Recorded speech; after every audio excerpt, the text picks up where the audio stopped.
Hello, everyone. My name is Leass. Today, I'd like to share with you a recent experience I had teaching an upper division undergraduate public health course. Here's a little bit about me. I'm a current PhD student at UT Health Houston School of Public Health. I'm pursuing my PhD in behavioral science and health promotion, double minor in epi and biostats.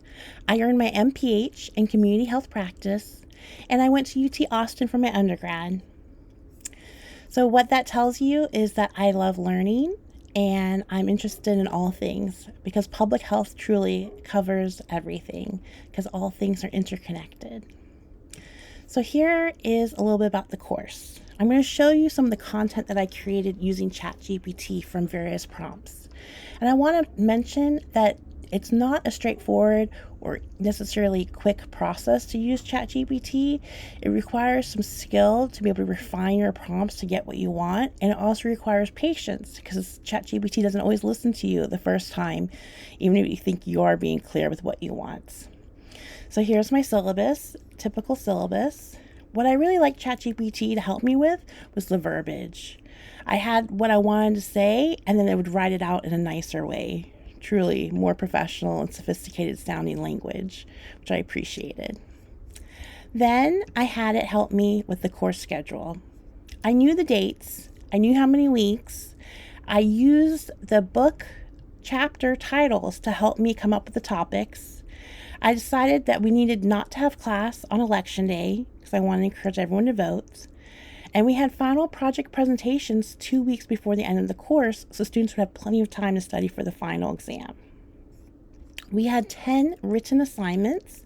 Each one matched a chapter in the book. Here are the assignment descriptions, which I gave to them at the start of the semester. So they had 10 written assignments, and I had clear instructions for the format that I expected them to turn in. So part of it was following instructions, and then they got to be creative. So we had 3 groups. They got to pick which group they wanted to be in, a mental health group, a sexual health group, and a physical health group. And then within their group, they together got to choose a behavior that they wanted to help change, and they got to pick their population. So to complete the assignment, they had to follow multiple steps. And of course, you begin with the needs assessment. And then I also included assessment criteria and a detailed rubric. I think this was really helpful so students had clear expectations throughout their instructions. Okay, as the course went on, I used AI to help me with Canvas and adding some additional material beyond what the book had. And I also had it help me develop the final exam study guide. The book came with a database of questions. So I had AI help me choose 100 multiple choice questions evenly distributed throughout the 10 items.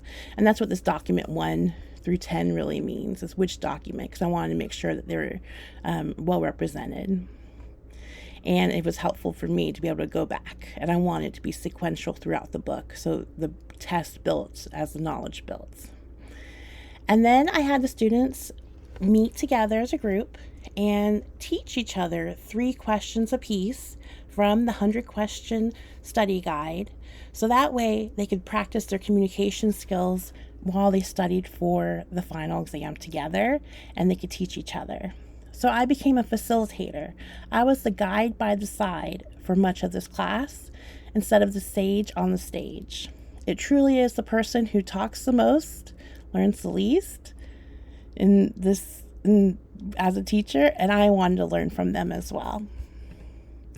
Okay, so back over here, I'd like to show you my final exam. So I had 30 questions from the 100, and I had them randomly picked, and I reviewed them to make sure I liked them and they were unique questions. And then I helped format it with using Word from what I was given from ChatGPT. So they do not always give you polished versions when you use ChatGPT, but definitely is a time saver. And I would highly recommend to everyone to use AI as a tool, but recognize that it is a tool.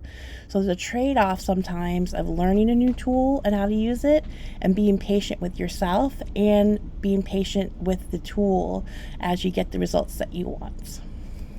I want to thank my department, and if you're interested in learning more about UT Health Houston School of Public Health, Department of Health Promotion Behavioral Science, I highly recommend that you check out this QR code to learn more. Have a great day, everyone. Bye.